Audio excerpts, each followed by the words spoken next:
Well, congratulations on your decision to start homeschooling. I know that you are doing all sorts of research right now because you want to make sure that you're setting yourself up for success.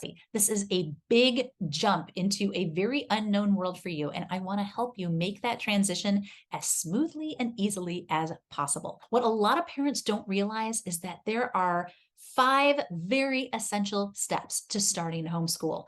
And unfortunately, a lot of parents dive into step number 4. That's the step where you choose curriculum. That's usually where people start, is step number 4. And I wanted to talk to you today about the 3 steps that you should take before you get to step 4, and then point you to a resource that is going to help you with step 4 and with that other step 5. So the first thing that you need to do before you start looking at anything is to figure out what your state or your country's laws are for homeschooling, because those are like the lines that you need to color within. Because in the United States, every state gets to set their own homeschool laws. So in some states, like here in Texas, there are only 5 subjects that we are required to teach, but we have the freedom to teach those subjects however we want, using whatever kind of materials we want. In other states, there are a lot of requirements, and sometimes there are requirements even at different levels, like elementary, you have to cover these things. High school, you have to cover these things. So before you start looking at curriculum or doing anything else, you have to know, what do I absolutely have to do in order to make my homeschool legal? So that is step number 1. Figure out the laws in your state. The resource that I'm going to link you to has some information in it. And I also have another resource that I'll tell you about in just a minute that's going to help you break these steps down so that you can kind of use it like a giant checklist and make sure that you're not missing anything. Step number 2. This is something called deschooling. And this is a process that most parents outside of the homeschool community have never heard of. They have no idea what it is.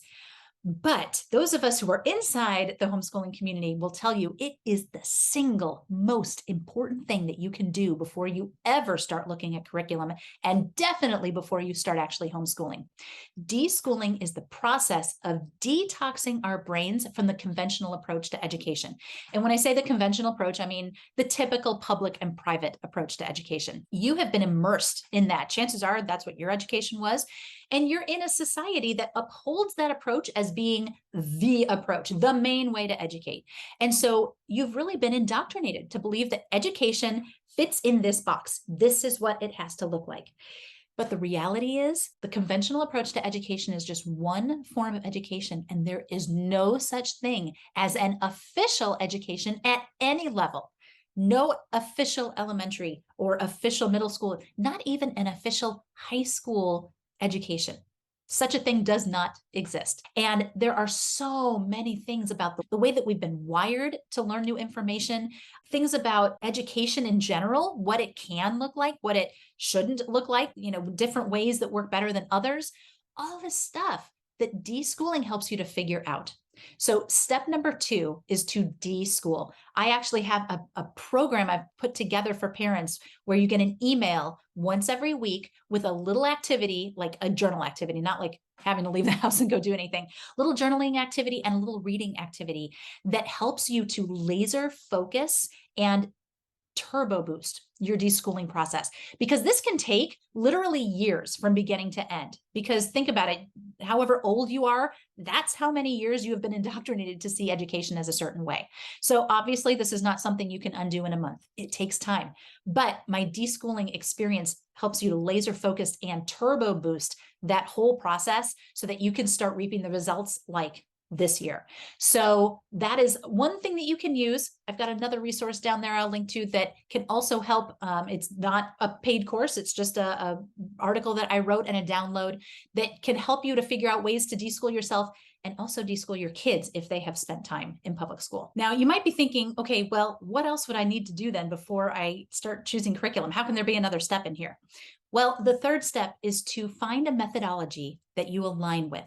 Now, when I talked earlier about deschooling, helping you figure out all the different ways that you can homeschool, and the fact that the conventional approach to education is just one of many ways, those many ways are all options for you. They're all different ways that you could choose to homeschool. You've probably heard of things like classical homeschooling or Waldorf or Montessori. These are all different philosophies of education, different approaches to education. And you can follow them at home. And there are some schools, right, like Montessori schools that will follow those approaches as well. So when you are looking at a methodology, this is why this is so important. Methodologies are kind of like the roadmap for everything that you do. It helps you figure out your routine, helps you figure out your daily schedule. It's going to help you figure out what your priorities are going to be at different phases of your child's education, what kinds of things you're going to teach at each, level.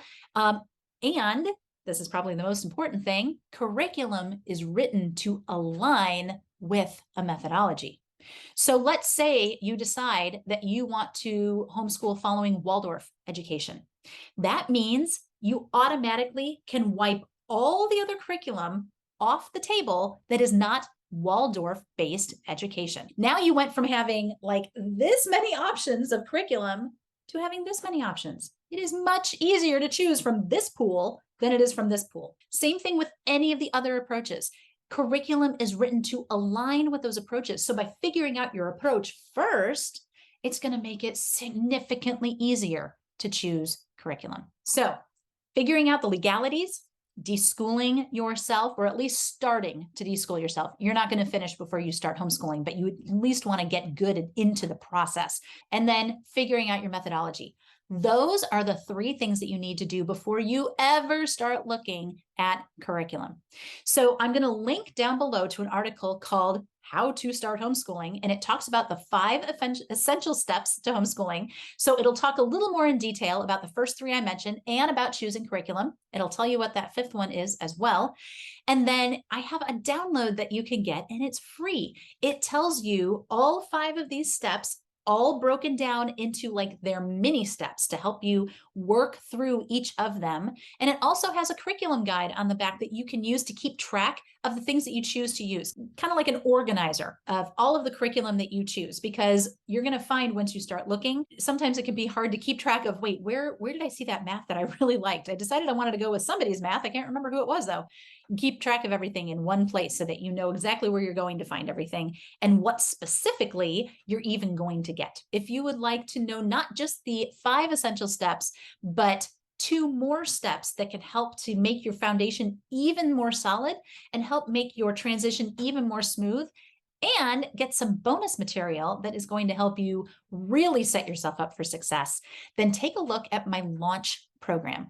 Launch is a video-based program with some resources attached that walks you through all of not just these 5 steps that I talked about today, but 2 more that are going to help make your whole foundation super, super, super solid.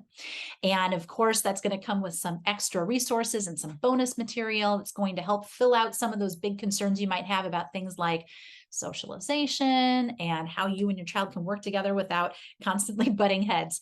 So take a look at those. And of course, as always, please let me know if you have any questions. I hope this has been helpful for you, and I will talk to you again soon. Take care. Bye.